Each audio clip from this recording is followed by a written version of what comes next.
গজব কেন রে দুনিয়ায়, শান্তি কেন নাই রে দুনিয়ায়। হে ভাবক ভেবে দেখো, বসে নিরালায়, গজব কেন রে দুনিয়ায়, শান্তি কেন নাই রে দুনিয়ায়। খাঁটি মুসলিম নাই তো দেশে, মুসলিম চলে কাফের বেশে, কথাবার্তায় ব্যবহারে বেদিন বোঝা যায়। গজব কেন রে দুনিয়ায়, শান্তি কেন নাই রে দুনিয়ায়। নামাজ রোজার ধার ধারে না, সত্য কথা কেউ বলে না, মিথ্যা আর চুগলখড়ি করিয়া বেড়ায়। গজব কেন রে দুনিয়ায়, শান্তি কেন নাই রে দুনিয়ায়। অফিসগুলি ঘুষে গরম, অফিসারদের নাই তো শরম, পার্টির লোক দেখলে তারা ঘুষের হাত বাড়ায়। গজব কেন রে দুনিয়ায়, শান্তি কেন নাই রে দুনিয়ায়। জালেম অত্যাচারী যত, জমির আল কাটে শত, জালেম অত্যাচারী যত, জমির আল কাটে শত, ছোট করে নিজেরটা বাড়ায়। গজব কেন রে দুনিয়ায়, শান্তি কেন নাই রে দুনিয়ায়। মাথায় কাপড় দেয় না নারী, পিঠে বুকে দেয় না শাড়ি, মাথায় কাপড় দেয় না নারী, পিঠে বুকে দেয় না শাড়ি, বেহায়া বেশরম নারী চলে বেপরদায়। গজব কেন রে দুনিয়ায়, শান্তি কেন নাই রে দুনিয়ায়। নিউ মার্কেটে আর গাউসিয়াতে যাচ্ছে নারী শতে শতে, নারীর জ্বালায় পুরুষের চলা বড় দায়। গজব কেন রে দুনিয়ায়, চেয়ারম্যানি আর মেম্বরি তাও নিল কতক নারী, চেয়ারম্যানি আর মেম্বরি তাও নিল কতক নারী। লজ্জা শরম উঠে গেছে দেশের সর্ব জায়গায়। গজব কেন রে দুনিয়ায়, শান্তি কেন নাই রে দুনিয়ায়। হে ভাবক ভেবে দেখো, বসে নিরালায়, গজব কেন রে দুনিয়ায়, শান্তি কেন নাই রে দুনিয়ায়। উপস্থিত সম্মানীয় স্বনামধন্য আজকের এই চলমান জলসার সভাপতি, মঞ্চে উপবিষ্ট আকাশে সাদৃশ্য আলেম ওলামাবৃন্দ, বিভিন্ন এলাকা থেকে এই জলসার শরীক হওয়া ছোট বড় দিনদার ইমানদার মুমিন ভাই সকল,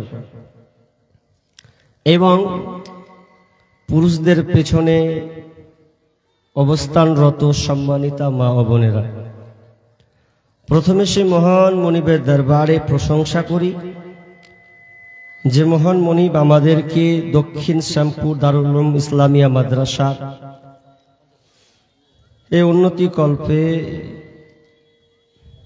এক সুন্দর সামিয়ানার ভেতরে কোরআন ও হাদিসের আলোচনা ও আমলের একটা সময় বা সুযোগ যে আল্লাহ সুবহানাহু ওয়া তাআলা আমাদের দিয়েছেন, সে আল্লাহ সুবহানাহু ওয়া তাআলার শুকরিয়া আদায় করি, বলি আলহামদুলিল্লাহ। ভাই একটু জোরে বলি না, আলহামদুলিল্লাহ। অতঃপর শান্তি বর্ষিত হোক সকল নবীদের উপর, বিশেষ করে আমাদের শেষ নবী জনাবে মুহাম্মদুর রাসূলুল্লাহ। আমরা সকলে বলি সাল্লাল্লাহু আলাইহি ওয়াসাল্লাম। সম্মানিত উপস্থিতি, আমি আপনাদের সম্মুখে মহাগ্রন্থ আল কোরআন, যেই কোরআনে 114টি সূরা আছে এবং কোরআনের আয়াত আছে 6236টি। কতটি আয়াত বললাম? 6236টি। এটা হচ্ছে নিখুঁত গণনা, কারণ আপনি 114টি সূরাকে বাড়িতে গিয়ে ক্যালকুলেশন করবেন, এটাই নিখুঁত গবেষণা বা এটাই সবচাইতে স্ট্রং মত। আর আপনি বাড়িতে গিয়ে ক্যালকুলেশন করবেন। কোরআনে 6236টি আয়াত রয়েছে। তো এই সূরা, কোরআনের 114টি সূরা থেকে 2টি সূরার 2টি আয়াত আমি আপনাদের সামনে পরিবেশন করেছি। একখানা তিরমিজি থেকে একটা হাদিসে নববী পাঠ করেছি। এই আয়াত ও হাদিসকে সামনে রেখে আজকে আমার টপিক, আলোচ্য বিষয় পরিবর্তন। সাবজেক্ট, বিষয়টার নাম পরিবর্তন, যাকে ইংলিশে বলা হয় চেঞ্জ, পরিবর্তন। তাহলে গুরুত্বপূর্ণ একটি বিষয় নিয়ে আমি আপনাদের সামনে বলার একটা ইচ্ছা পোষণ করেছি। আমার আগে শেখ মতিউর রহমান উমরি তিনি বিষয়টা এদিকে কিছু ইঙ্গিত দিয়েছেন, ভাবলাম স্পষ্ট খোলাসা আরো বিষয়টাকে সুন্দরভাবে বলা যাক। যেহেতু তিনি বলার সুযোগ পাননি, যেহেতু এটা মাদ্রাসার জলসা, কালেকশনের ব্যাপার আছে, আপনাদের কাছে আমি কিছু নিব এই মাদ্রাসার জন্য। তবে আমরা কিছু আলোচনার মধ্যে ভূমিকা কিছু নয়, একটা কথা, আমার শারীরিক অবস্থা ভালো নয়। সোশ্যাল মিডিয়াতে 3-4 দিন থেকে আমাকে কেউ দেখে নাই। লাগাতার অক্টোবর থেকে প্রায় 10 তারিখ থেকে প্রোগ্রাম, তার মিডিলে 29 তারিখে রতুয়া থানার মধ্যে একটা কালিয়া ভাদো না কোন একটা জায়গা, সেখানে বৃষ্টিতে ভিজে প্রোগ্রাম করতে হয়েছে। বেশিরভাগ প্রোগ্রাম কেটে পালিয়ে গেছে, কিন্তু ও প্রোগ্রাম টিকেছে, মানে হয়েছে। তো এখানে ভিজে প্রোগ্রাম করার কারণে 4 দিন প্রোগ্রাম করতে পারি নাই। 4 দিন কোনো প্রোগ্রামে যেতে পারিনি। পূর্ণ গলা আমার জিরো ব্যালেন্স, ব্যাটারি যেমন বসে যায় ওই রকমই বসে গেছে।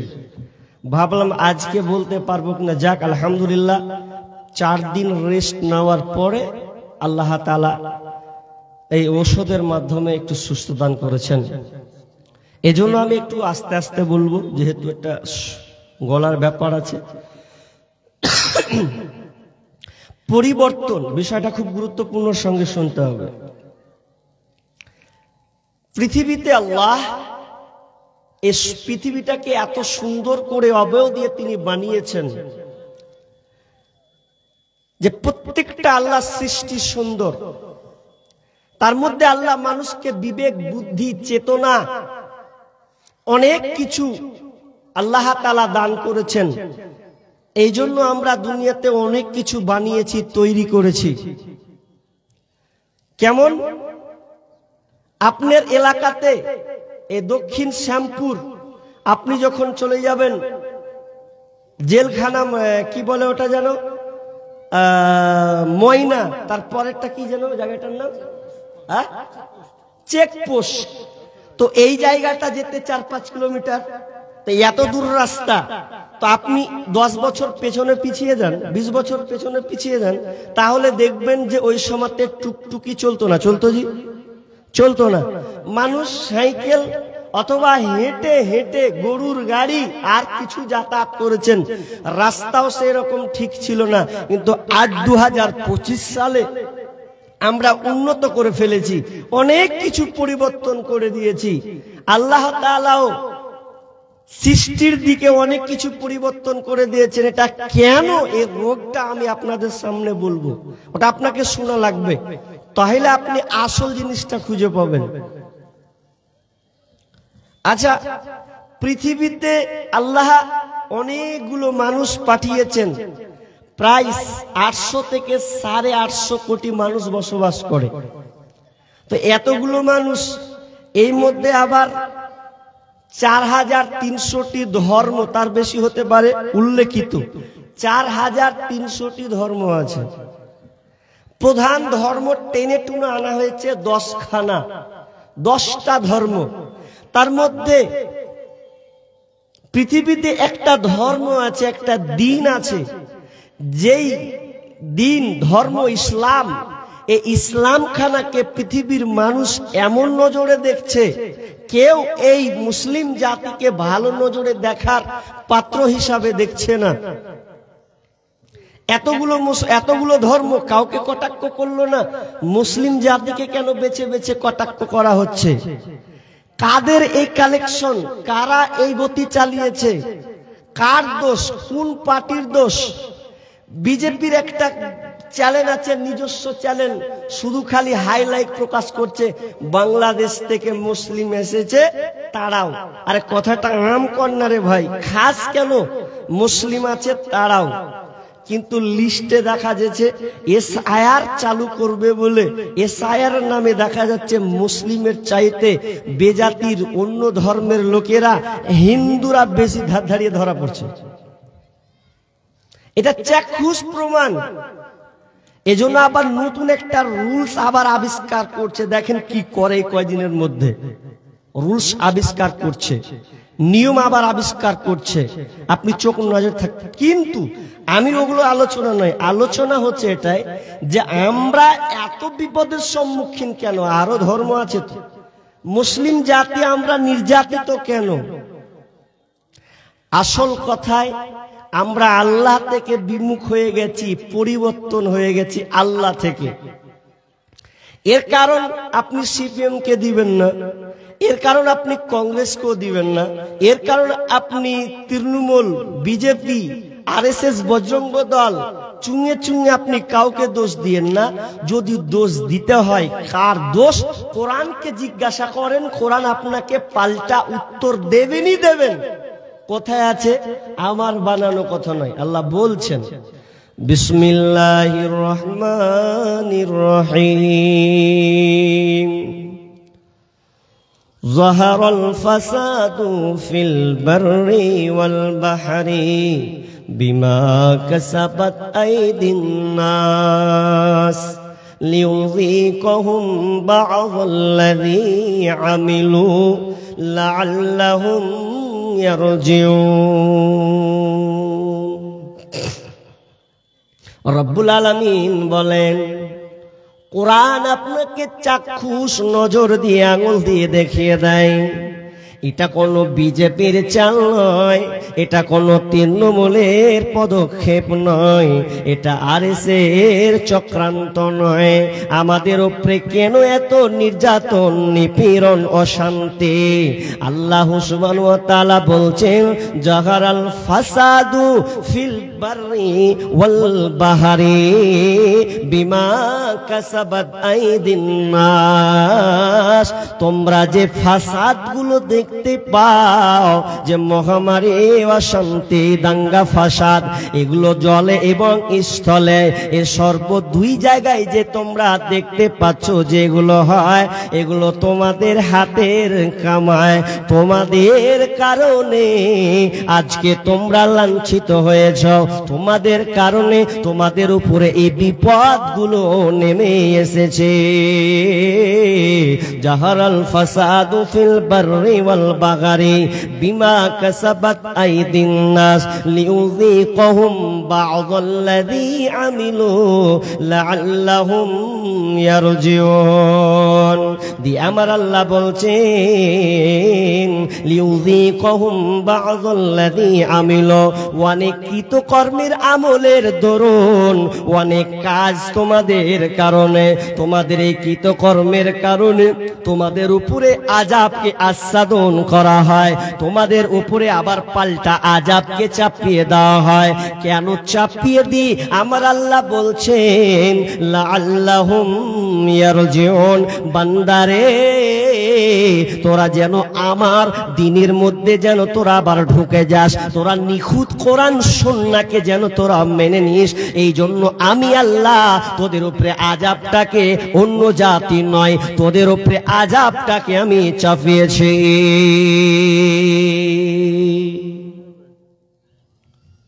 এটা আমাদের কৃতকর্মের কারণ घर में आग लगी है इस घर ही की चिराग से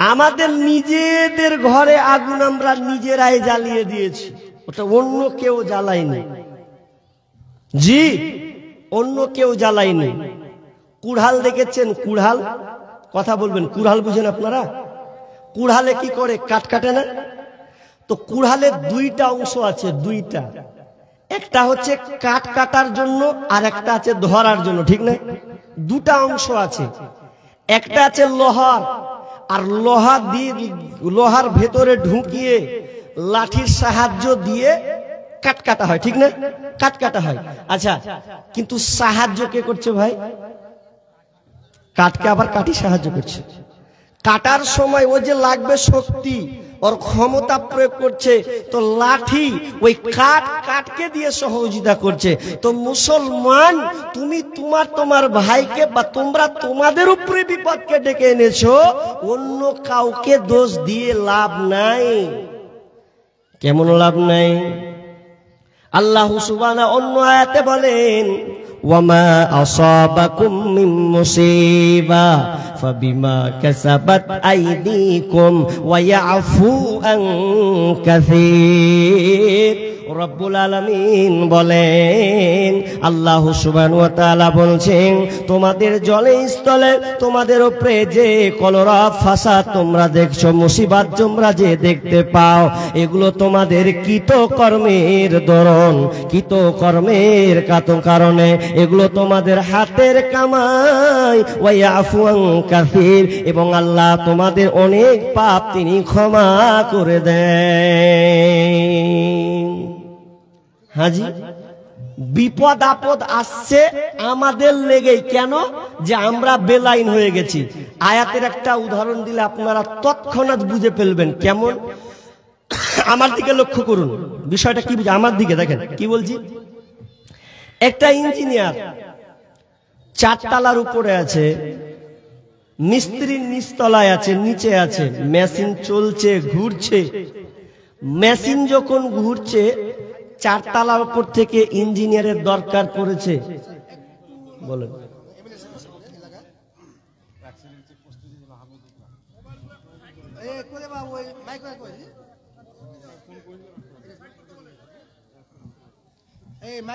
ভাই এটা ইউটিউবার কি আছে নিচে দেখতে পাচ্ছি না যে একটা হিসাব আছে মাশাআল্লাহ আমাদের সৌভাগ্য যে আমাদের শ্রদ্ধেয় এমএলএ সাহেব উনি খুব ব্যস্ত মানুষ বিভিন্ন দায়িত্বে আছেন তার মধ্যেও এত ব্যস্ততার মধ্যেও উনি আমাদের মধ্যে উপস্থিত হয়েছেন আমাদের এই জলসার সৌন্দর্য বৃদ্ধি করেছেন এবং উনি আবার চলে যাবেন কলকাতা ট্রেনে আছে একটু পরে তো ওনাকে দিচ্ছি কিছুক্ষণের জন্য আপনাদের সঙ্গে কিছু বলবেন আসুন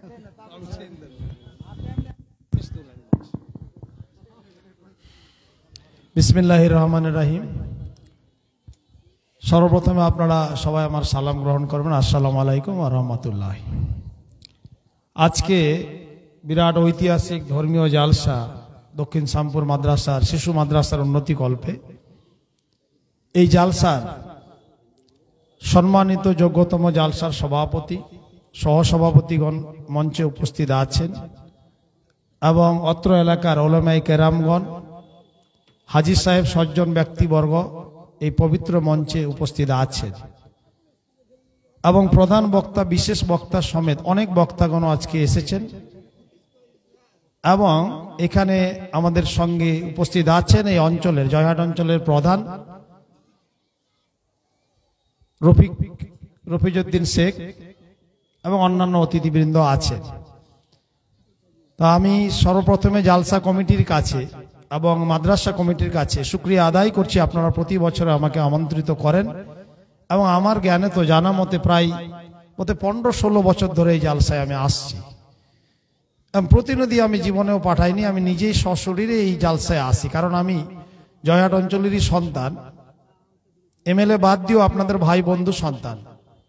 তা এই জয়হাট অঞ্চলের সর্ববৃহৎ জালসায় দক্ষিণ শ্যামপুর জালসা, যদিও ওদিকে তো আসাই যায় না, ঠেলে ঠেলে আসতে হলো। এখন বক্তারা একটু কড়া ফতোয়া যদি দেয় তাহলে ওইদিককার লোক যদি এসে বসে, কড়া ফতোয়া ছাড়া কিছু কাজে লাগবে না, যা বোঝা যাচ্ছে। তা সেক্ষেত্রে প্রচুর জনসংখ্যা বা শ্রোতারা এখানে হয় এই জালসায়, কারণ ওই পার চন্দ্রপাড়া থেকে এইদিকে মাদাইহাট বিভিন্ন জায়গা থেকে, আপনাদের দক্ষিণ শ্যামপুর, ওইদিকে জয়হাট, কাজীপাড়া, কাশীপুর, এইদিকে মানে মমদিপুর, মধুবনের দিকে তালটুঙ্গি, বিভিন্ন জায়গা থেকে। এটা যেহেতু পবিত্র বিরাট বড় ঈদগাহ হয় কয়েক গ্রামের, এবং এখানে এই জালসাটাও কিন্তু অনেক গ্রাম থেকে লোকজন আসে। তা সেক্ষেত্রে খুব আমাদের একটা গর্বের বিষয় যে এলাকায় এই পবিত্র ওয়াজ নসিহত, এই জালসা মেহফিল আমাদের অঞ্চলে এটাই সর্ববৃহৎ।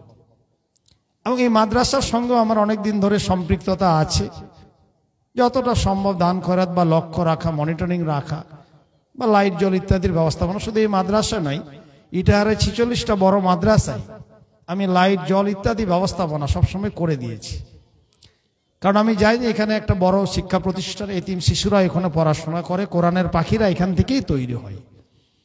তাই ছোটবেলা থেকে আমি একসময় খানপুরও জালসা শুনতে গেছি, এই নদীর মাচা পার হয়। একবার তো বাদ থেকে পড়ে গেছিলাম মোটরসাইকেল নিয়ে, তো অনেক বিরাট কেলেঙ্কারি, পালসার মোটরসাইকেল নিয়ে।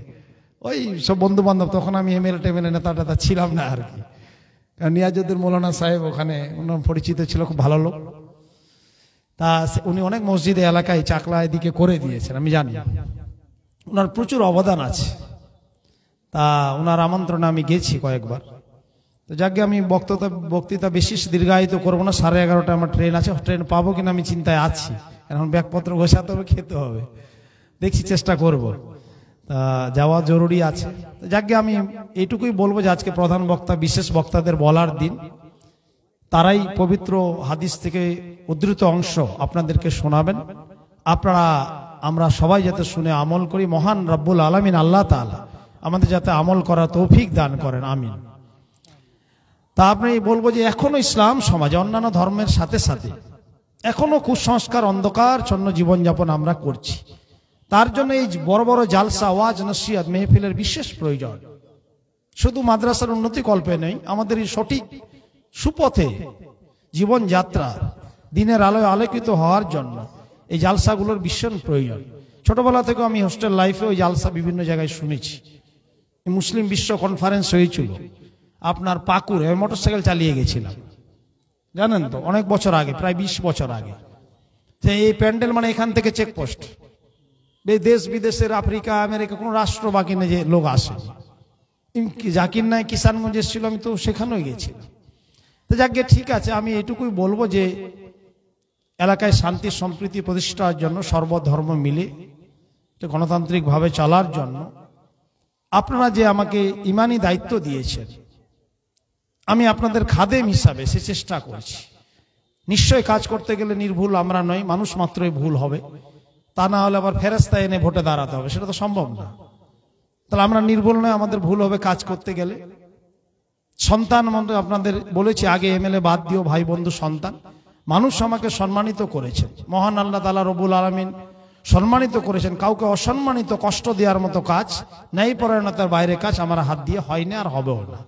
তাই আপনারা বিশ্বাস আস্থা রাখবেন। গুজব, অপপ্রচার, পরনিন্দা, এই গীবত, এই যে আমাদের হাদিসেও আছে, এগুলো চরম হাদিস বিরোধী কাজ। এগুলো থেকে আপনারা সজাগ সচেতন থাকবেন। দেশে একটা বিশৃঙ্খলা, অস্থিতিশীলতা, অরাজকতাশীলতা পরিবেশ, একটা কেন্দ্রের উগ্র সাম্প্রদায়িক দল, উগ্র মুসলিম বিরোধী দল, তারা এই কাজ করছে। এনআরসি এর পরে আবার ঘোর পথে গভীর ষড়যন্ত্র হেঁটে এসআইআর করে কোনো ক্রমে নাম টাম বাদ দিয়ে এনআরসি পরবর্তী করার একটা বিরাট চক্রান্ত আছে। চিন্তার কারণে অত মগরমূলক নয়, আমরা আছি। আপনারা বিশ্বাস আস্থা রাখবেন। উন্নয়নের বাদ দিয়েও শান্তি সম্প্রীতিটা, নিরাপদ থাকাটা একটা ভালো ব্যাপার। এই বাংলায় আমাদের অতন্ত্র প্রহরী হিসাবে মাননীয় সফল মুখ্যমন্ত্রী আছেন মমতা বন্দ্যোপাধ্যায়, যার নেতৃত্বে আমরা নিরাপদ আছি, বিপদমুক্ত আছি। তিনি সংখ্যালঘুদের বিশ্বাসের আমানত। উনি আমাকে এই সংখ্যালঘুদের উন্নয়নের জন্য একটি বোর্ডের মিনিস্টার র্যাঙ্ক চেয়ারম্যান করেছেন। সারা পশ্চিমবঙ্গে যত সংখ্যালঘু মুসলিম মানুষদের উন্নয়ন হয়, ওনার নেতৃত্ব অনুপ্রেরণায় প্রায় 1,500 কোটি টাকা আমরা খরচা করি।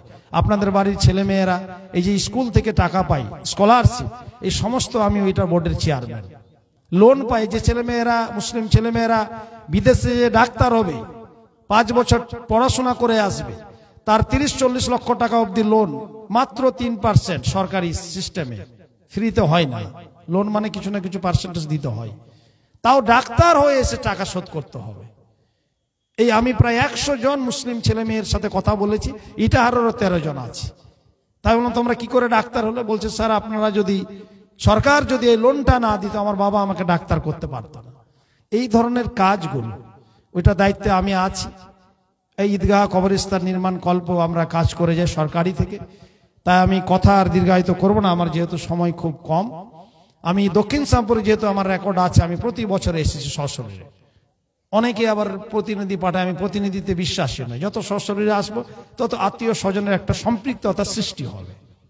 তাই ধর্মীয় উৎসব, অনুষ্ঠানে, সংস্কৃতি, কৃষ্টি, কালচারে আমি নিজে সশরীরে আসি। আজকে 13 জায়গায় যাওয়ার পরেও এখানে নিজে এসেছি, কারণ আমি ভাবলাম অনেকে আমাকে পার্টি অফিস থেকে বললো যায় না, ট্রেনটা পাবেন না। কারণ এখন যা দেখছি 11:15 12 না, ট্রেন পাওয়া যাবে না, তাও জোরে চালাতে হবে। তা ঠিক আছে না, দক্ষিণ শ্যামপুরের প্রতি বছরে যে যাই মনটা মানবে না। তা আমি আর কথা দীর্ঘায়িত করবো না। জালসা সফল সার্থক হোক। এবং মাদ্রাসা মসজিদের যারা আছেন আপনারা পরে যোগাযোগ করুন। আর যদি কোনো ছোটখাটো মাঝারি উন্নয়ন করা যায়, মাদ্রাসাকে আমি নজর রাখবো। আপনারা এলাকাবাসী, আপনারা মানুষজন এই মাদ্রাসার প্রতি দৃষ্টিপাত রাখবেন। এইটুকু কথা বলে আজকের জালসা সফল সার্থক হলো বলে মনে করে আমার কথা আমি শেষ করছি। ধন্যবাদ। খোদা হাফেজ, আল্লাহ হাফেজ। আর প্রধান 2 লাইনে একটু সালাম দিয়ে শেষ করছি। আসসালামু আলাইকুম। আজকে দক্ষিণ শ্যামপুর যে মহতী জালসার আয়োজন করা হয়েছে, এই জালসায় সমস্ত বক্তা সমেত শ্রোতাবৃন্দ যারা রয়েছেন প্রত্যেককে একযোগে সালাম জানাচ্ছি। আসসালামু আলাইকুম, সালাম নেবেন। ধর্মীয় অনুষ্ঠান, এটা বক্তব্য দেওয়ার জায়গা নেই, তবু 2-4টি কথা বলি। যে আমরা মুসলিম সমাজে মানুষ, মুসলমান ঘরে আমরা জন্মগ্রহণ করেছি, তাই প্রত্যেকে মুসলিমের শরীয়ত অনুযায়ী, মুসলিমের নিয়ম নীতি অনুযায়ী চলায় আমাদের ধর্মে বলে। তাই আমরা যেন সবাই সেই মুসলিমের নিয়ম নীতি অনুযায়ী চলতে পারি, তার জন্য সবাইকে সজাগ হতে হবে এবং ইসলামের দিকে এগিয়ে আসতে হবে। এবং ছোট ছোট বাচ্চারা যারা মাদ্রাসায় পড়াশোনা করবে তাদের উৎসাহিত করতে হবে, তাদের পড়াশোনায় বাবা মাদের একটু গুরুত্ব দিতে হবে। তো যাই হোক, আজকে এই মহতী সভায় প্রধান বক্তারা যে সমস্ত আমলগুলো করবেন আপনারা মনোযোগ দিয়ে শুনে সেগুলো আমল করার চেষ্টা করবেন। এই বলে আমি আমার সংক্ষিপ্ত কথা শেষ করছি। আসসালামু আলাইকুম।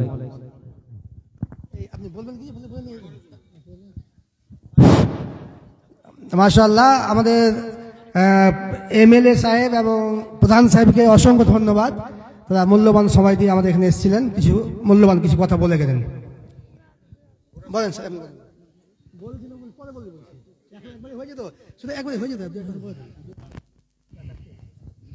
আসসালামু আলাইকুম।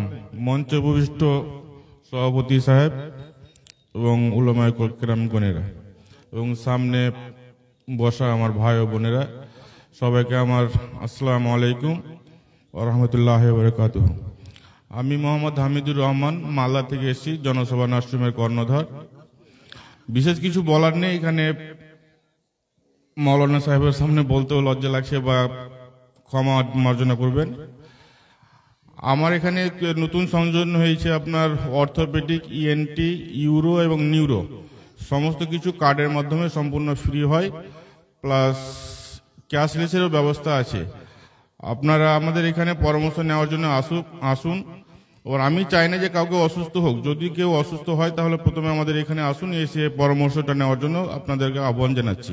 এই বলে আমার বক্তব্য শেষ করছি। আসসালামু আলাইকুম। এই যে মালদা জনসেবা নার্সিং হোম, ওনার ইনি মালিক বললেন, আপনারা এলাকার লোক মালদা যাচ্ছেন, ওখানে যেতে পারেন। আপনার ৫,০০০ টাকা নগদ দিচ্ছি, ৫,০০০ টাকা পরে। আচ্ছা আচ্ছা, মাশাআল্লাহ।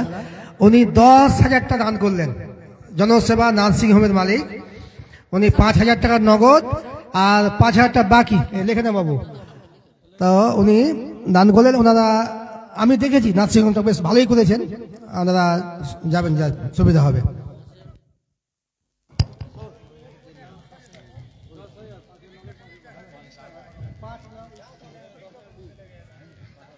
কিছু বলবেন না?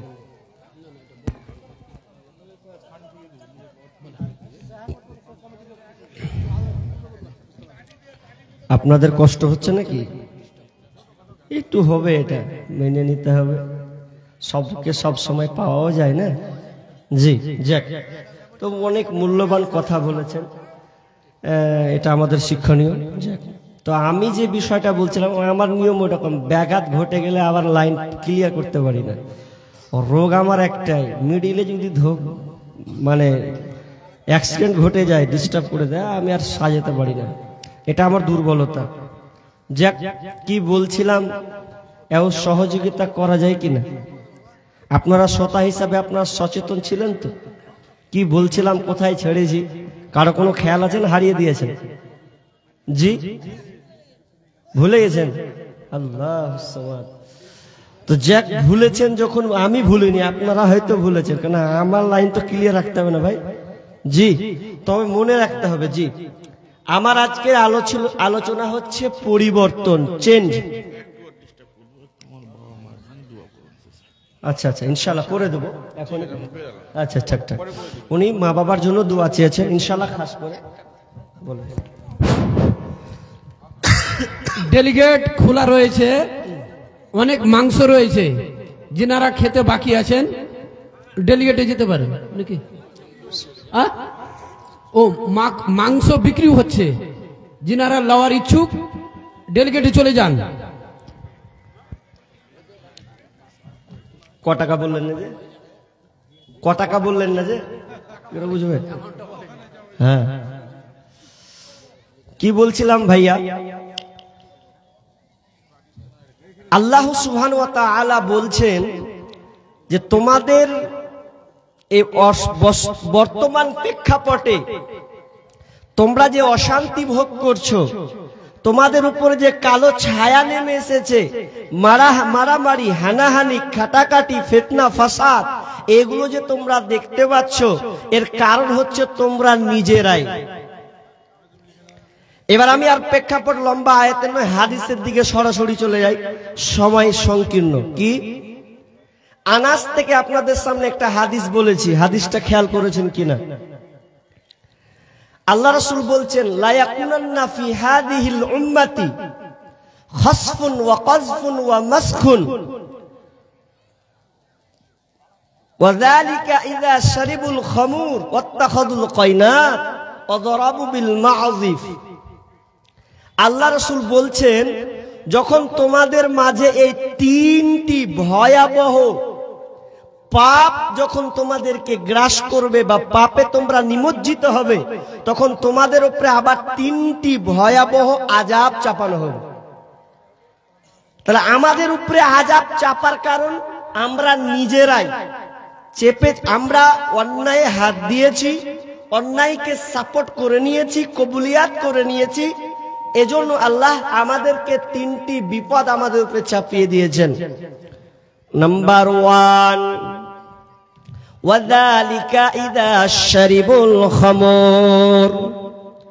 বিশ্বনবী বলছেন, যখন তোমরা নেশাদার দ্রব্য সমাজে বাড়িয়ে দেবে, ওয়াইদা শারিবুল খামর, মানুষ যখন মদ পান করবে, নেশাদার দ্রব্য যখন বাড়িয়ে দেবে, এক কথায় গ্রামই গ্রামকে গ্রাম, শহরকে শহর, এই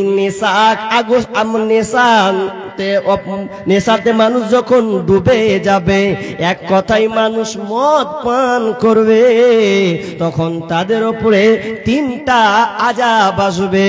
আর দ্বিতীয় নাম্বার বিশ্বনবী বলছেন, ওয়াজহারাতিল খাইনাতি, এবং নারীরা যখন মত্ত হবে, নাচবে, গায়িকারা যখন নাচবে, 3টার তোমরা রোগকে তোমরা প্রাধান্য দেবে, 3টা ভয়াবহ পাপকে তোমরা বেছে নেবে, নিয়ে নেবে।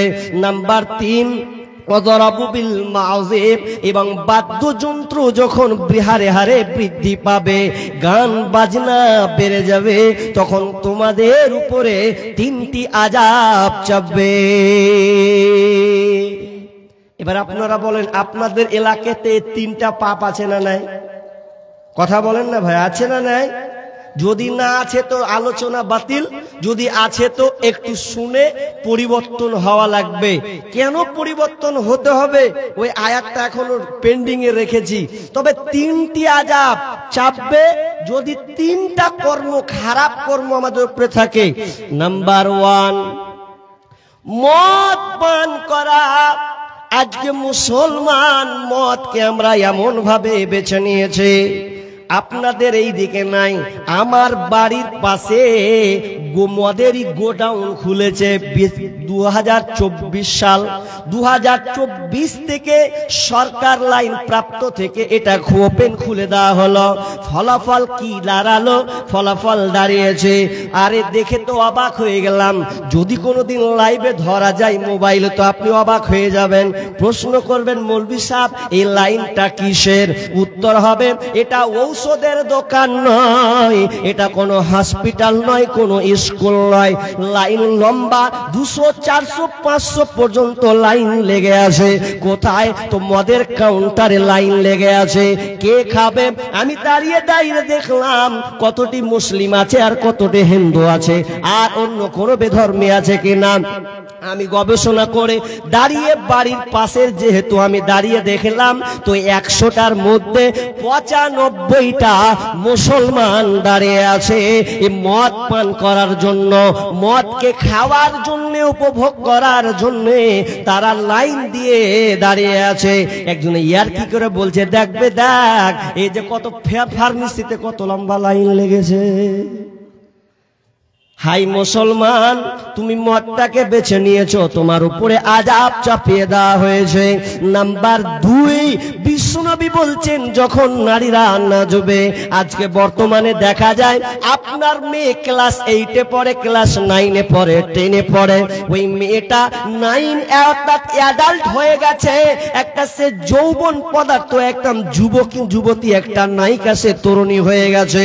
এরপরেও আপনি আপনার মেয়েকে বলছেন, আপনার মেয়ে আপনাকে আপনার বলছে, আব্বা আমি আজকে নাচে নাম দিয়েছি, দর্শক আমাকে দেখবে।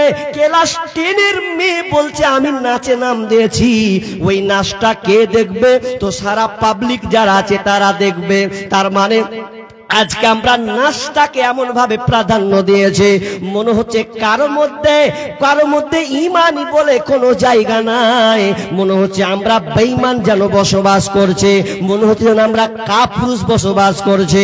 এই জন্য আপনার মেয়েটা নাচ গান করে, ওপেন দেখানো হয়। শুধু তাই নয়, আজকে বর্তমান প্রেক্ষাপট মিডিয়ার যুগে, মোবাইলের যুগে, আজকে দেখা যায় মোবাইলে মেয়েরা নাচছে, আপনি শুয়ে শুয়ে আপনার মেয়ে দেখছে, শুয়ে শুয়ে আপনি দেখছেন, আপনার বউ দেখছে, আপনার ছেলে দেখছে, কারো কোনো মাথা ব্যথা নাই যে এটা বড় একটা রোগ, যে আমি যে সিনেমা দেখছি, আমি যে গান দেখছি।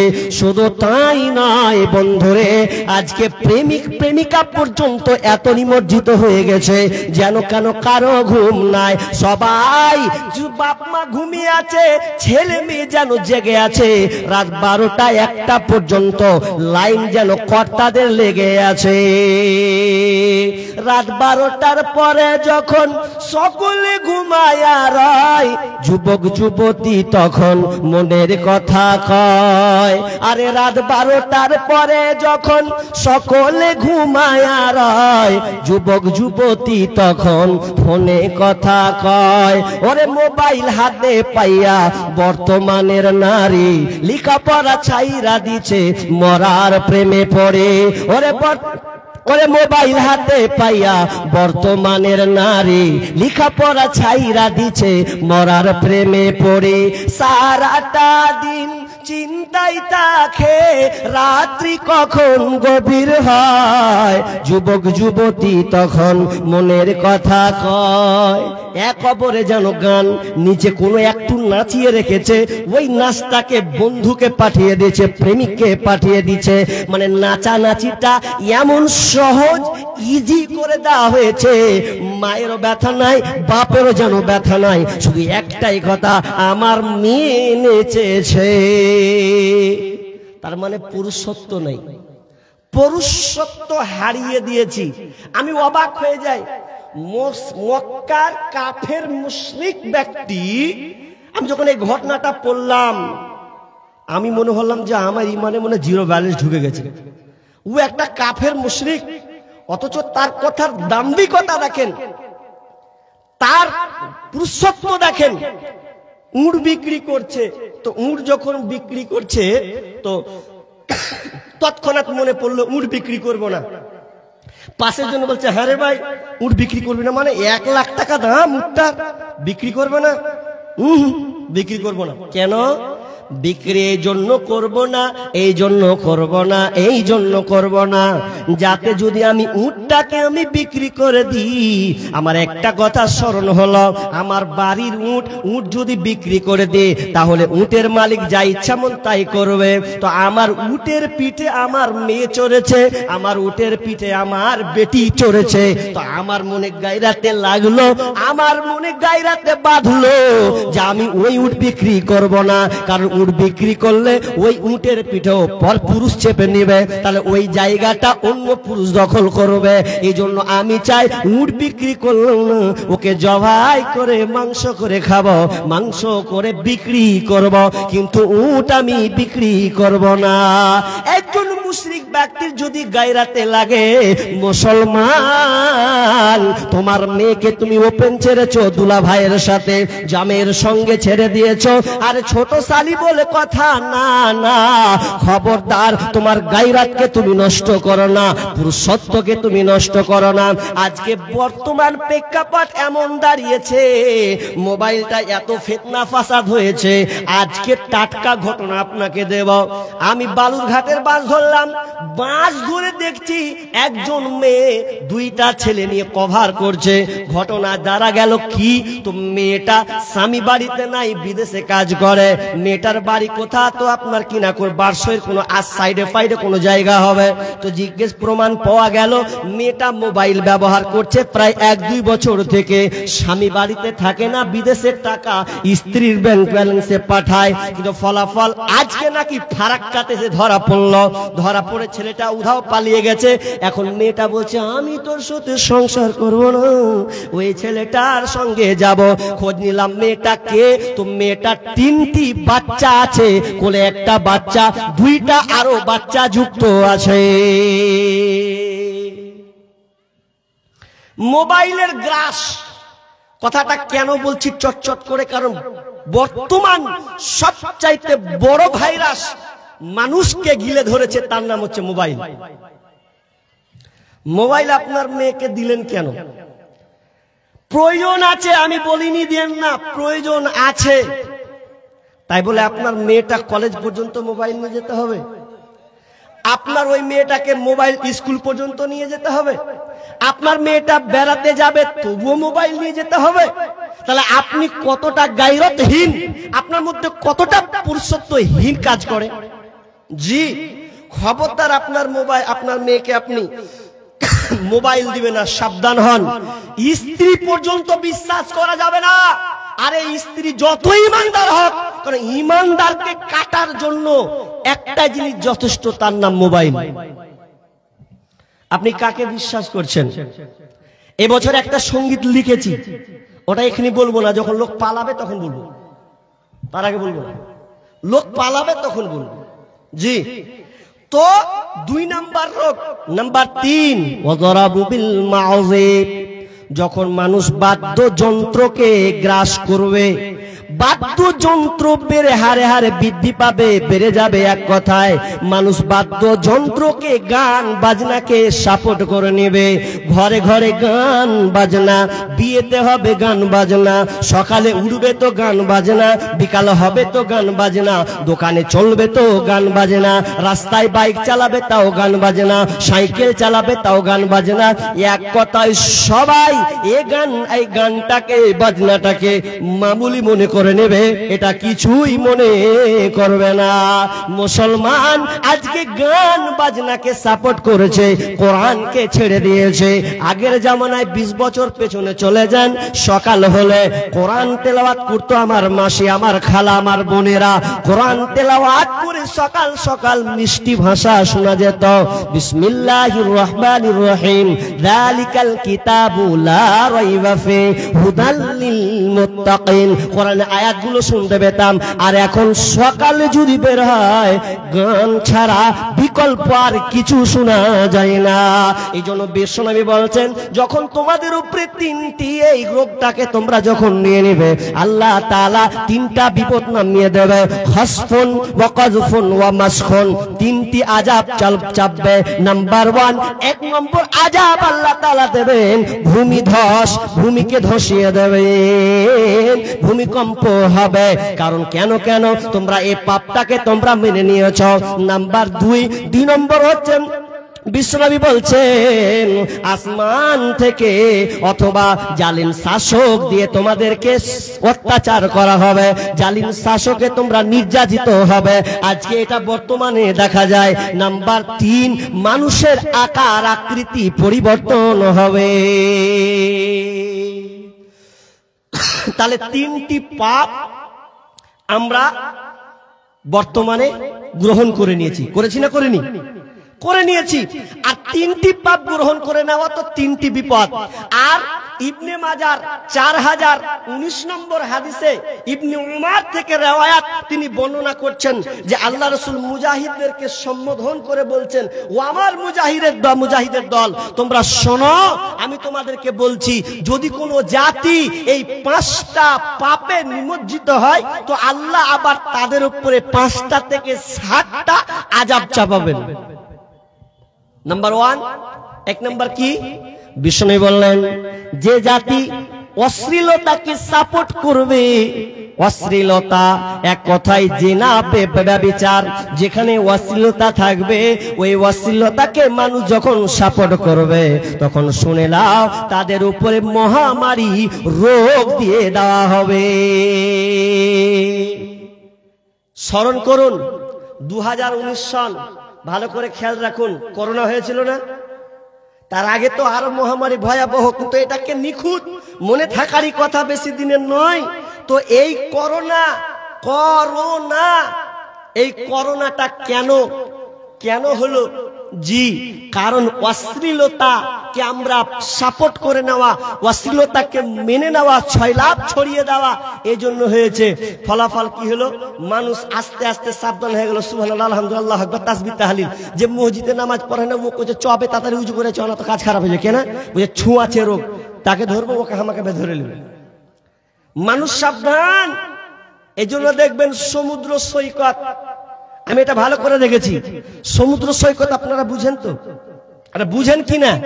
না বুঝলে বুঝেন। সমুদ্র সৈকত বলা হয় এই যেখানে দেখে মানুষ দাঁড়িয়ে থাকে, ছাতাগুলো ফুটা থাকে না, ছাতা ফুটা থাকে, শুধু নারী আর নারী, মেয়ে আর মেয়ে। মেয়ে কেমন বলছে, হাফ নিচে হাফ উপরে, এমন পোশাক, এমন নোংরা পোশাক, চোখে চশমা, আর চেয়ারের যে সিস্টেম শুয়ে আছে ওগুলো 2019-এর দিকে দেখতে পেয়েছিলেন? একটাও না, সব সিধা হয়ে গেছিল। খালি কি করেছিল, ওই যে মাথায় সবুজ রঙের একটা কি কয় ওটা পড়ে নিয়েছে, মুখে মশলা নিয়েছে, যে মুখে এতখানি করেছিল নাই ঢেকে নিয়েছে, চোখে কালো চশমা সুন্দর করে ঢেকেছি, কেন করোনা না ধরে, ভাইরাস না আক্রান্ত হই। আর গির্জাতে গিয়ে এরকম চাইছে গির্জাতে বসে বসে। তার মানে ও বলছে যে আল্লাহ কে তুমি আছো, বাঁচাও।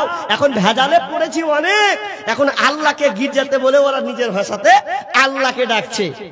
অশ্লীলতা যদি আপনি সাপোর্ট করেন, বিস্তারিত করব না কারণ আমার ব্যাঘাত ঘটে গেছে। একটা হলো নাম্বার 2, বিষ্ণু বলছেন যখন ওজনে কম দেওয়া হবে, ওজনে যখন মানুষ লেনদেন মাপকাঠিতে যখন ওজনে কম দেবে, আমি বলছেন ওই সমাজে দুর্ভিক্ষ নামবে, জালেম শাসক দিয়ে তাদেরকে নির্মম অত্যাচার করা হবে, জালেম শাসককে চাপিয়ে দেওয়া হবে, দুর্ভিক্ষ অভাবকে নামিয়ে দেওয়া হবে। যদি তোমার আপনার গ্রামে ওজন ঠিকঠাক ভাবে না হয়, একে অপরকে দাবিয়ে নেয়, কমিয়ে দেয়, তাহলে আযাব নিশ্চিত আসে। নাম্বার 3 নাম্বার বিশ্বনবী বলছেন যখন মানুষ যাকাত দেওয়া বন্ধ করবে, যাকাত যখন মানুষ দেবে না, তখন বিশ্বনবী বলছেন আল্লাহ তাআলা বৃষ্টি দিবেন না। তবে বৃষ্টি যে হয়, কেন বৃষ্টি হয়, এই বৃষ্টি হওয়ার পেছনে বিশ্বনবী বলছেন এই যে বৃষ্টি হয়, এই বৃষ্টি হওয়ার কারণ হলো এটা তোমার মুখের দেখে নয়, তুমি আছো বলে বৃষ্টি হচ্ছে এটা নয়। বৃষ্টি হওয়ার কারণ পশু পক্ষী যত আছে, এই পশু পক্ষী আপনার কিনা ভাল্লুক, আপনার হরিণ, ছাগল, গরু, ভেড়া, এই যে পাখিগুলো আছে এদের জন্য বৃষ্টি হয়, আপনার মুখের পানি চেয়ে কিন্তু বৃষ্টি হয় না। তো বিষ্ণু বলছেন যখন যাকাত দেওয়া মানুষ বন্ধ করে দেবে, তখন বৃষ্টি বর্ষণ হবে না, বৃষ্টি আল্লাহ বন্ধ করে দেবেন। আর বৃষ্টিটা যদি হয় তো আপনার কল্যাণ কোনো বয়ে নিয়ে আসবে না। যাকাতের আলোচনা করব না, তবে আপনাকে একটু টাচ করে দিয়ে যাই। যেহেতু আমি চারিদিকে দেখলাম চাষ আর চাষ, চাষের আবাদান চলছে, যেদিকে দেখা যাচ্ছে শুধু চাষ আর চাষ, তার মানে আপনারা চাষকে খুব ভালোবাসেন। আল্লাহ আপনাদের চাষের বরকতে আপনাদেরকে মালামাল দিয়েছেন, উন্নত করেছেন।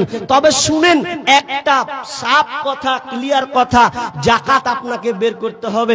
কতটি? তো আপনাকে 20 ভাগের 1 ভাগ যদি আপনি নিজে থেকে সেচে খরচ করে পানি দিয়ে যদি আপনি ধান পান, গম পান, ভুট্টা পান, তাহলে আপনাকে 20 ভাগের 1 ভাগ আপনাকে দিতে হবে। আর আসমান থেকে যদি আসমান থেকে হয় তাহলে 10 ভাগের 1 ভাগ, অর্থাৎ 750, অর্থাৎ 5 ওয়াসাক, অর্থাৎ 2টা ভাগ করেছেন। কেউ বলেছেন 18 মন 30 কেজি, 12 মন 15 মন 12 কেজি, এরকম একটা ক্যালকুলেশন করেছেন। এক কথায় আপনার যদি 5 ওয়াসাক হয়, 750 কেজি যদি হয়, তাহলে আপনাকে এই ওসর বের করে দিতে হবে। আপনার তো কন্টেল মনকে মন কন্টেল আপনি ধান পেয়েছেন, ভুট্টা পেয়েছেন, আপনি যাকাত বের করেছেন? আরে যাকাত না বের করেন, আপনি কি আল্লাহ রাস্তায় মাদ্রাসা কোন ইয়াতিম ফকির মিসকিনকে আপনি দিয়েছেন তো ভালো কথা। যদি না দেন তাহলে আপনার মুখের পানে বৃষ্টি সফলতা হবে না। জি, ক্লিয়ার। তারপরে 4 নাম্বার বিষ্ণু বলছেন যখন যে জাতি কোরআন এবং আল্লাহ এবং রাসূলের প্রতিশ্রুতিকে ভঙ্গ করে দেবে, এটা বানাওয়াটি হাদিস বলছি না, ভালো করে লক্ষ্য করুন। যখন মানুষ কোরআন এবং হাদিসের আনুগত্য অনুসরণ যখন আপনি করবে না, মানুষ ছেড়ে দেবে, তখন আল্লাহ সুবহানাহু ওয়া তাআলা তাদের উপরে তাদের জমিকানা যে মালিকানা আছে, এই মালিকানার সম্পদ হবে বিজাতিরা। জালেম শাসক আসবে, তখন জালেম শাসকরা বলবে এটা আমার সম্পদ, তোর নয়, এটা ছিনিয়ে নিয়ে ওদের নামে করে না হবে। এটা কেন? যখন মানুষ কোরআন এবং হাদিসের অনুসরণ করে যখন চলবে না, আল্লাহ তার রাসূলের প্রতিশ্রুতিকে যখন ভঙ্গ করে দেবে, তখন জালিম শাসক পাঠাবে, আর জালিম শাসকরা তাদের জমিকে আত্মসাৎ করে নেবে, দিয়ে বলবে তুই ভারতে থাকতে পাবি না, তুই হলি সব বিদেশি। অতএব বিদেশি তুই বাংলাদেশ থেকে এসেছিস, না হয় তুই পাকিস্তান থেকে এসেছিস, অতএব তোর জায়গা ভারতে হবে না, তোকে অন্য দেশে চলে যেতে হবে। এটা হাদিস, বানানো কোনো বানাওয়াটি কথা আপনাকে বলছি না। খালি দুপুর বেলাতে খুব দৌড় মারছে, চাচা কোথায়? বলছে আর বলো না, এসআইয়ের আমার নামটা নেই, কি যে ব্যাপার, কি করলে এখন নামটাকে বের করব। চাচা চাচা ঠিক আছে, নাম বের করে অসুবিধা নাই, জোহরের আজানটা নামাজ আজান যে চলছে আমাদের কিছু কইতে দিয়া নাই, এখন থেকে লাইন দিয়ে আছে, আর তুই আমাকে নামাজের কথা শিখাচ্ছিস, আগে বের করবো ওটা। হাইয়া আলাস সালাহ, আল্লাহ বলছেন আয় আয় নামাজের দিকে আয়। হাইয়া আলাল ফালাহ, কামিয়াব নিবিত আয়। 5 বার মুয়াজ্জিন আজান দিয়েছে, কিন্তু একবারও আপনি ওখানে স্থান দিলেন না, একবারও মসজিদে আপনার জায়গা হলো না। বক্তা আপনাকে কতবার বুঝালো, আপনি গেলেন না। এখন আপনি এসআইআর নিয়ে পড়ে আসেন, পড়েন, তবে আল্লাহকে বাদ দিয়ে আপনি দুনিয়াবির মধ্যে পড়ে গেছেন। কেন কেন? তো আপনাকে এসআইআর থেকে যদি বাদ দেওয়া হয়, নাম যদি আপনার না থাকে, তাহলে আপনাকে ক্যাম্পে ভরে দেওয়া হবে, আর কিছু করে দেওয়া হবে। একবারও ভাবলো না 2 দিনের জিন্দেগানি কয়দিন বা থাকবেন, কিন্তু কবরকে বলে একবারও আপনার ভয় হলো না যে এই কবরে অনন্ত আপনাকে থাকতে হবে। অন্ধকার কবরে, বিছানা নাই, কেউ নাই, বেটাও দেখবে না, কেউ দেখতে আসবে না, কোনো যোগাযোগ থাকবে না, ইনি একবারও আপনার ভয় হলো না। আল্লাহ বলছেন ঠিক আছে ঠিক আছে, তোকে বেঈমানেরা মারবে, তোকে কাটাল করবে, কে মারলো আর কাটলো আমি আল্লাহ দেখে কোনো লাভ হবে না। কারণ আল্লাহ সুবহানাহু ওয়া তাআলা বলেন বিসমিল্লাহির রহমানির রহিম, ইন্নাল্লাহা লা ইউগাইয়িরু মা বিকওমিন হাত্তা ইউগাইয়িরু মা বিআনফুসিহিম। আল্লাহ সুবহানাহু ওয়া তাআলা বলছেন আমি অতক্ষণ পর্যন্ত ওই জাতির অবস্থা পরিবর্তন করি না যতক্ষণ না তারা নিজের অবস্থানকে পরিবর্তন না করবে। তার মানে আপনাকে জালেম শাসক ধরেছে, এখন মারবে, এই সময় আপনি বলছেন আল্লাহ বাঁচাও, আল্লাহ বলে এই সময় তো আল্লাহ আমি শুনবো না, তুই অনেক করেছিস, অনেক কাজ করেছিস, যদি হতে হয় আগে নিজেকে আবার সংশোধন হয়ে যা, নামাজের মধ্যে ঢুকে যা, 5 ওয়াক্তের পাবন্দ হয়ে যা, তাহলে দেখ আমি আল্লাহ কি করতে পারি। নবী ইউসা বিন নুন, নবীর নাম বলছি আপনাকে, নবী ইউসা বিন নুন, মুসার পরে পরে তিনি নবী হয়েছিলেন। নবী ইউসা বিন নুন তিনি একজন নবী। এই নবীর পাওয়ার আপনাকে একটা, আপনার ঈমান এমন ভাবে বিকাশ করবে, আপনি ভাবুন নবী ইউসা বিন নুন যুদ্ধ করছেন, ফিলিস্তিনের মসজিদকে হাতের মুঠোয় নেওয়ার জন্য যুদ্ধ করছেন। যুদ্ধ করতে করতে করতে শনিবার, আমাদের পবিত্র দিন জুমার দিন, আর তাদের হচ্ছে কি বার? শনিবারের দিন। তাহলে শনিবার, এখন শুক্রবার সন্ধ্যা ঘনিয়ে আসবে। আচ্ছা শুক্রবারে যদি সূর্যটা ডুবে যায়, তাহলে তারপরের দিন কি পড়বে? শনিবার পড়বে না? শনিবারের দিন পড়ে যাচ্ছে, চাঁদ অনুযায়ী শনিবার পড়ে যাচ্ছে। এবার ইউসা বিন নুন নবীকে আল্লাহ তাআলাকে বলছেন আল্লাহ আজকে আমরা বিজয় লাভ করব, অনেকটা এগিয়ে গেছি, আল্লাহ তুমি আমাদের ছাড়া আর কেউ নাই, আমরা এই ফিলিস্তিনের মাটিকে আমরা কবুল করে নিব, এই ফিলিস্তিনের মাটিকে আমরা নিজের আয়ত্ত নিয়ে চলে আসব, আর একটু বাকি আছে। আল্লাহ রে মহা বিপদে সামনে, তার পরের দিন সূর্য ডুবলেই শনিবার হয়ে যাবে।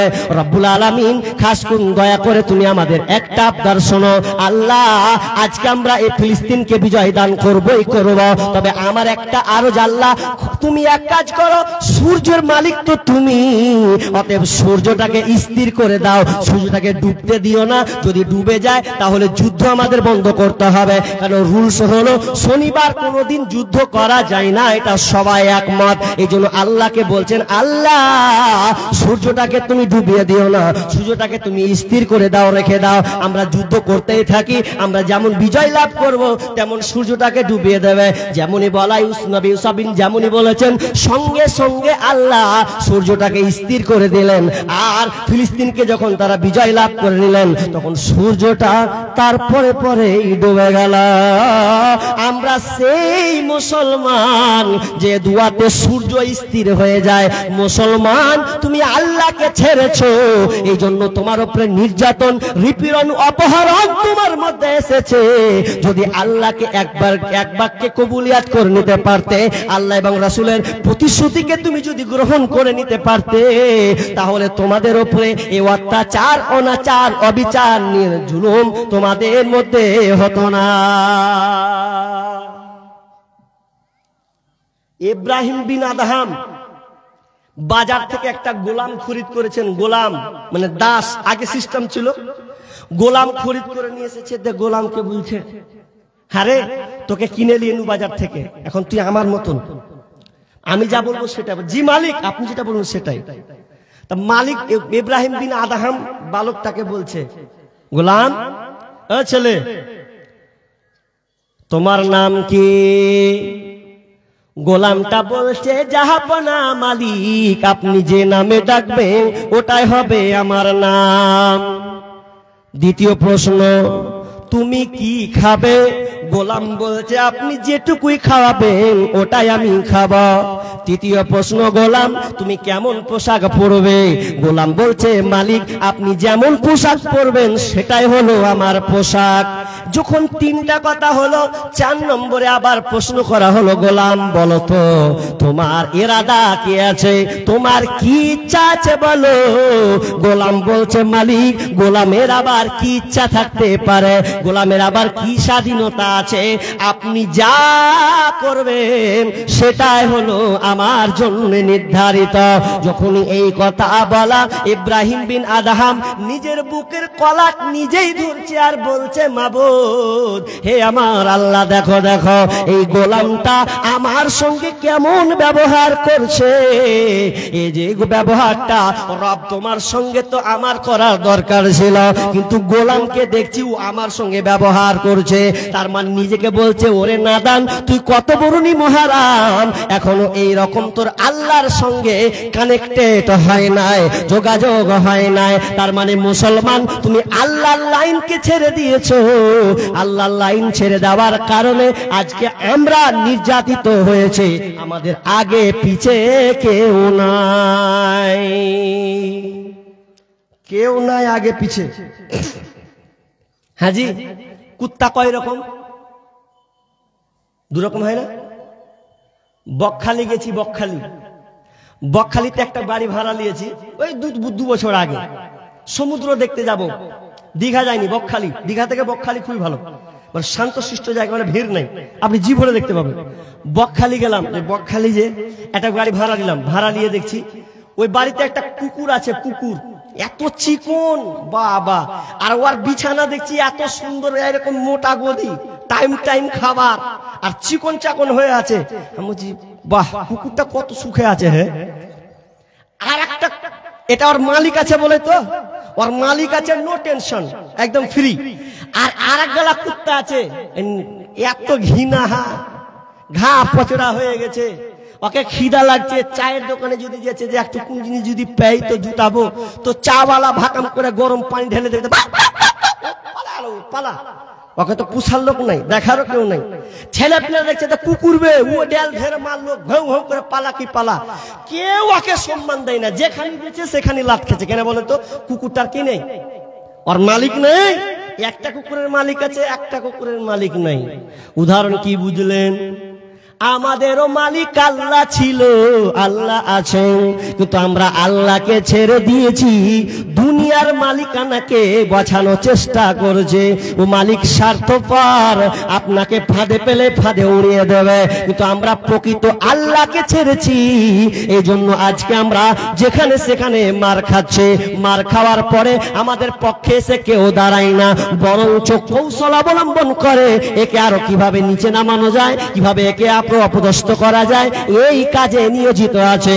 এই জন্য আমার আল্লাহ বলছেন, ওয়াদার দিচ্ছেন, ওরে পৃথিবীর মানুষ ইমানদারেরা শুনে নাও, ইন্নাল্লাহা লা ইউগাইয়িরু মা বিকওমিন হাত্তা ইউগাইয়িরু মা বিআনফুসিহিম। আল্লাহ বলছেন অতক্ষণ পর্যন্ত ওই জাতির অবস্থান আমি পরিবর্তন করব না যতক্ষণ না তারা নিজের অবস্থানকে পরিবর্তন না করবে।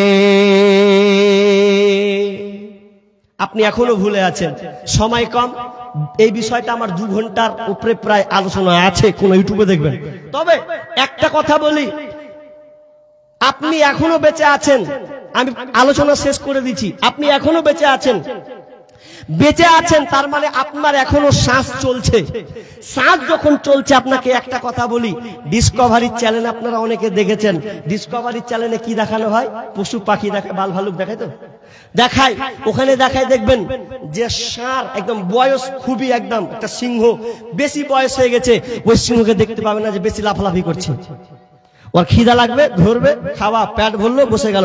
আর যেটা ইয়ং এরা টাইপের আছে, ওরা বসবে না, ভোগ লাগলেও কোনো হরিণ পেলে মারবে, আর না পেলেও আগা দিকে পেলেও মারবে, ওরা বসে থাকবে না।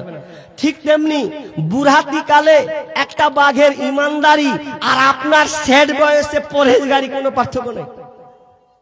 কথাটা কি বললাম? আপনাকে আলেম ওলামা কতদিন বলেছে, চাচা, ভাতিজা, ভাই, নামাজটা ধরেন, পড়বো। কখন পড়বেন? যখন হাঁটুতে নিবে। কখন পড়বেন? যখন হাত আর হবে না এরকম স্প্রিং এর মতন, তখন ধরবেন। জি, দাড়ি কখন ছাড়বেন? ছাড়বো কখন? যখন এগুলা একটু খিসমিস হবে, তার মানে আর কেউ দেখবে না, তখন আপনি দাড়িটা সাদা, চাঙ্গা কালো রং আসবে না, ডাইরেক্ট সাদা দিয়ে বের হবে, ওটা আপনি ছাড়ার পজিশনে রয়েছেন। কখন খুলবেন? একটা হাদিস ছোট্ট করে বলছি, শেষ করব, আর 5 মিনিট কিছু আপনাদের কাছ থেকে। আমার নাম নবাব, ভিক্ষা করার স্বভাব, এই যে এটা ক্লাসটা করতে হয়, ওটা কিছু 5 মিনিট নিব। আপনারা যথেষ্ট দিচ্ছেন, আলহামদুলিল্লাহ, দেখলাম, খুব খুশি হলাম। আল্লাহ আপনাদেরকে এই প্রতিষ্ঠানকে আরো কবুলিয়াত করুন, আল্লাহ আপনাদের মালা মানে বরকত দিয়ে দেখ।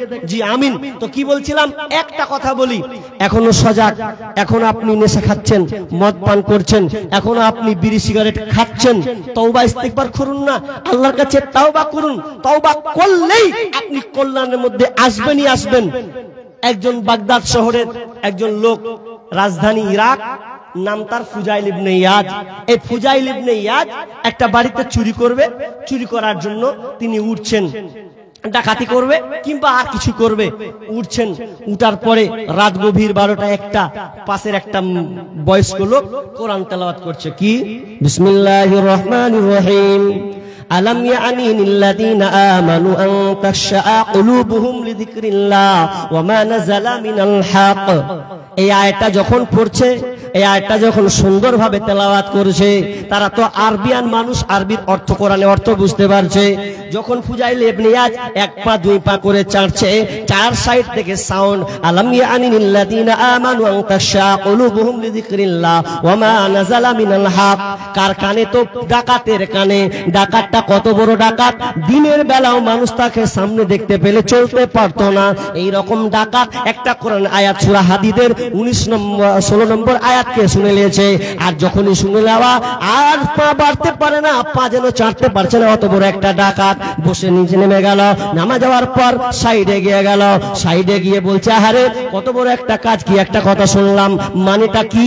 আলাম ইয়ানি লিল্লাযিনা আমানু আন তাখশা কুলুবুহুম লিযিকরিল্লাহ। এখনো কি সময় আসেনি?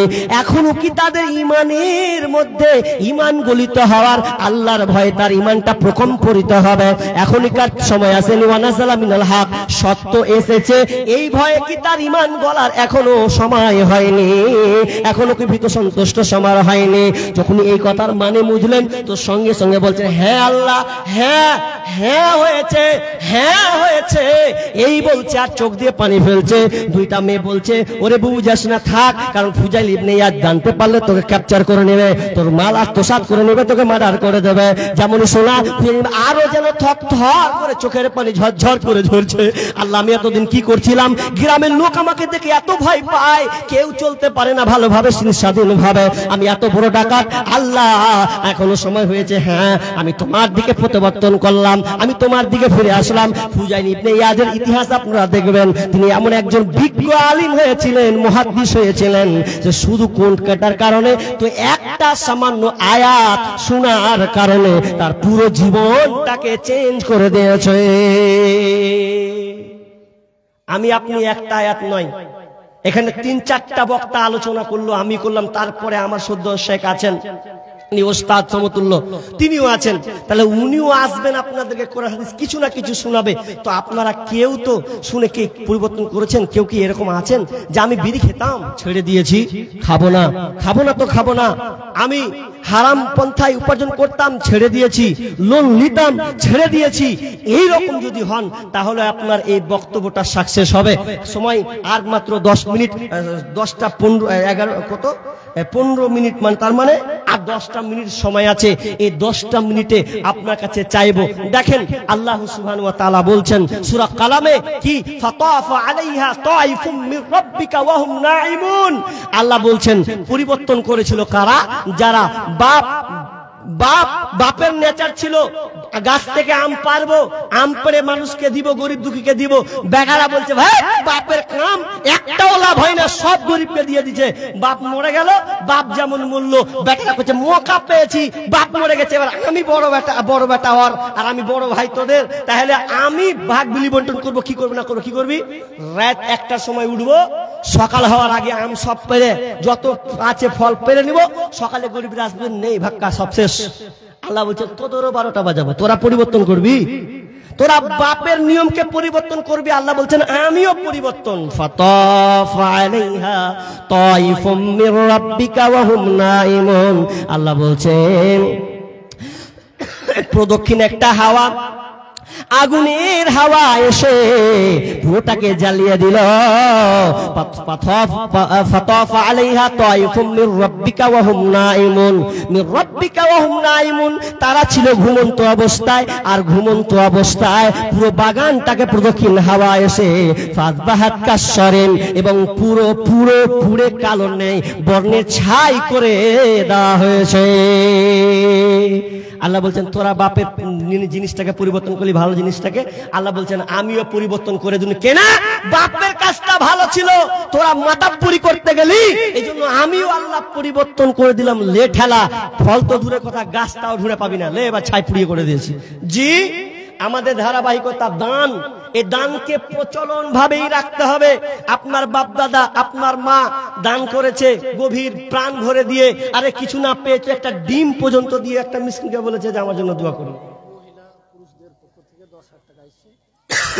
মহিলা এবং পুরুষ উভয় পক্ষ, তো মেয়ে মহল থেকে এবং আপনাদের কাছ থেকে 10,000, আমি চেপে 10,000 নাকি?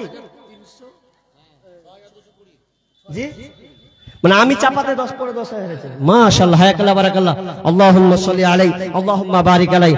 তো মেয়ে এবং ছেলে উভয় পক্ষতে 10,000 টাকা একটা মোটা অঙ্ক এসেছে। জি, তো আপনাদের দান ধারাবাহিকতা চলতেই আছে। আল্লাহ এই দান যেমন ধারাবাহিকতা চলছে, আল্লাহ তুমি তাদের মালামালে ধন সম্পদের ধারাবাহিকতা তুমি জারি রাখো, বলুন আমিন।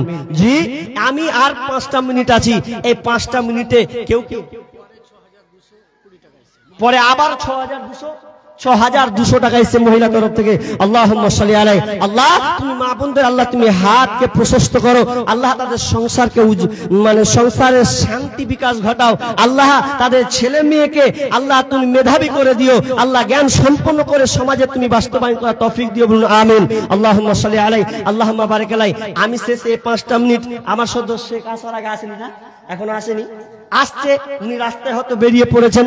অতএব আপনাদের বলবো, কেউ যদি দেওয়ার মতন থাকেন যে দিব কিছু দান, আমার হাতে দিতে পারেন। একটা লোক এরকম আছেন আগে পিছনে ডাইনে বাইনে যাই থাকেন, 5,000 একটা কলম লিব, একটা লোক পারবেন আমার হাতে 5,000 টাকা দিতে? কোন আমার বাপ, কোন আমার ভাই, কোন আমার বন্ধু আছেন 5,000 একটা? কি নাম? মঞ্জিরা খাতুন। মৃত মায়ের জন্য 1,000 টাকা দিয়েছেন। আহা হা, মাকে মনে করেছে আমার মা, তো মায়ের জন্য তিনি 1,000 কবরে ধরা, কবরে চলে গেছেন, দুনিয়ায় বেঁচে নাই। আল্লাহুম্মা সাল্লি আলাইহা, আল্লাহুম্মা বারিক আলাইহা, আল্লাহুম্মা গফির লাহুম ওয়ারহামহুম ওয়া আনতা, আল্লাহুম্মা গফির ওয়ারহামহুম ওয়া আনতা খায়রুর রাহিমিন। রব্বুল আলামিন শুনলাম মায়ের জন্য 1,000 টাকা। আলামিন, মা অন্ধকার